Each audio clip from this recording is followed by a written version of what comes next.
Assalamualaikum warahmatullahi wabarakatuh. Semoga bermanfaat ya, teman-teman.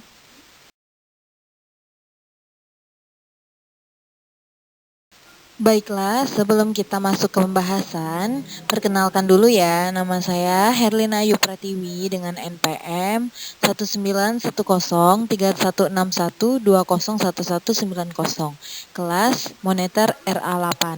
Ini adalah tugas UTS akuntansi biaya.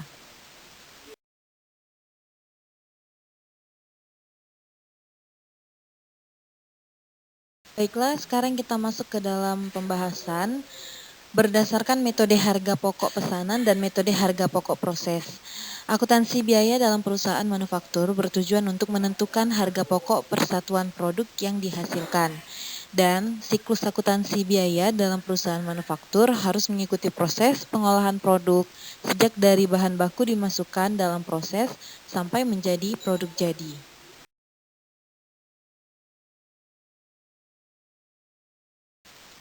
Metode pengumpulan biaya produksi.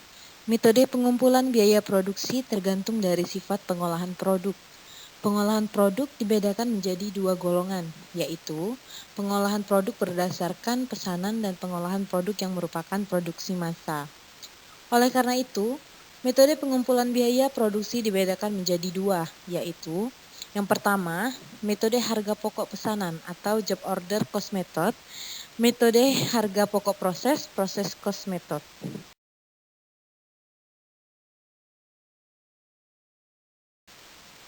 Dan ini adalah perbedaan karakteristik metode harga pokok proses dan metode harga pokok pesanan.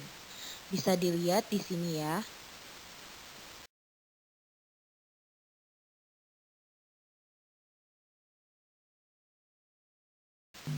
Akuntansi biaya berdasarkan metode harga pokok pesanan. Perusahaan yang berproduksi atas dasar pesanan memulai kegiatan produksinya setelah menerima order dari pembeli. Tetapi sering juga terjadi, perusahaan mengeluarkan order produksi untuk mengisi persediaan di gudang. Dan syarat penggunaan metode harga pokok pesanan ada 5 macam. Yang pertama, masing-masing pesanan, pekerjaan atau produk dapat dipisahkan identitasnya secara jelas dan perlu dilakukan penentuan harga pokok pesanan secara individual. Yang kedua, biaya produksi harus dipisahkan ke dalam dua golongan, yaitu yang pertama biaya langsung atau BBB dan BTKL, dan biaya tak langsung dengan lain selain BBB dan BTKL. Yang ketiga, BBB dan BTKL dibebankan atau diperhitungkan secara langsung terhadap pesanan yang bersangkutan, sedangkan BOP dibebankan kepada pesanan atas dasar tarif yang ditentukan di muka. Yang keempat, harga pokok setiap pesanan ditentukan pada saat pesanan selesai. Dan yang kelima, harga pokok persatuan produk dihitung dengan cara membagi jumlah biaya produksi yang dibebankan pada pesanan tertentu dengan jumlah satuan produk dalam pesanan yang bersangkutan. Untuk mengumpulkan biaya produksi tiap pesanan digunakan kartu harga pokok atau job cost sheet yang merupakan rekening atau buku pembantu bagi rekening kontrol barang dalam proses. Pencatatan biaya bahan baku atau BBB dibagi dua prosedur, yaitu prosedur pencatatan pembelian bahan baku, dan ini jurnalnya, persediaan bahan baku, utang dagang atau kas. Yang kedua, prosedur pencatatan pemakaian bahan baku menggunakan metode mutasi, persediaan atau perpetual.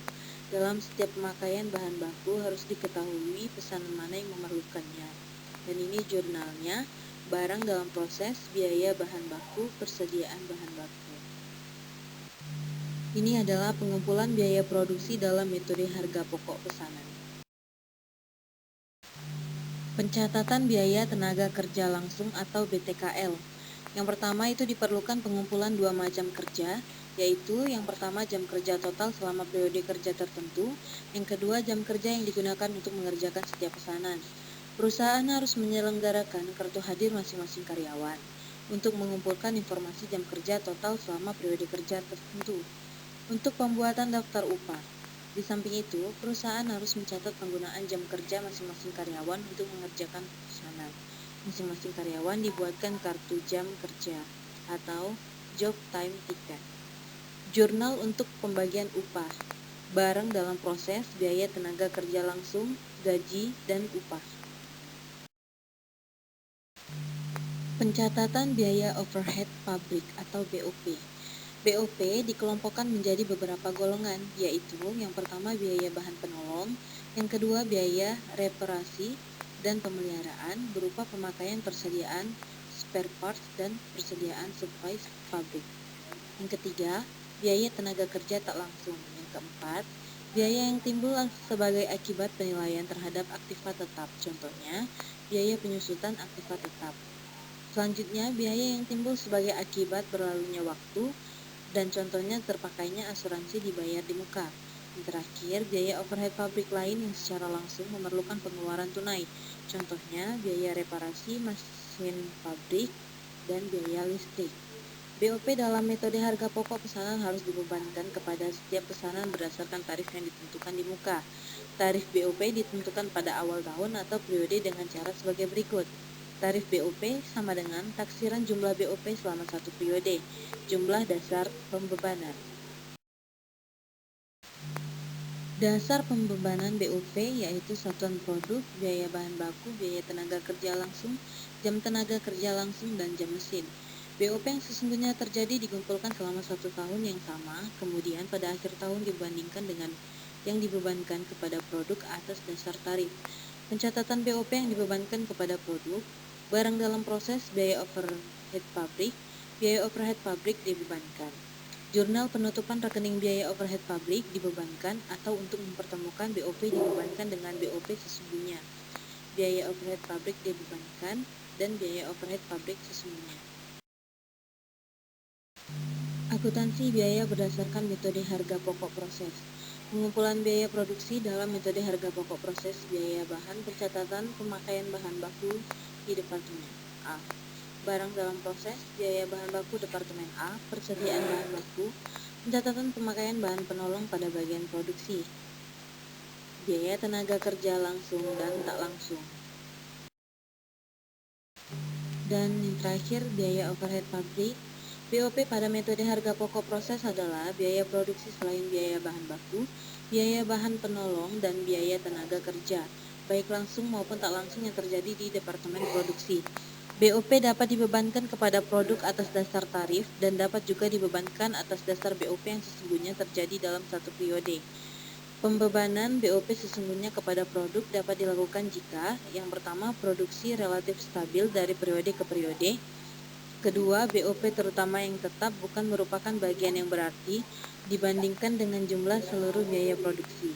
Yang ketiga, hanya diproduksi satu macam produk.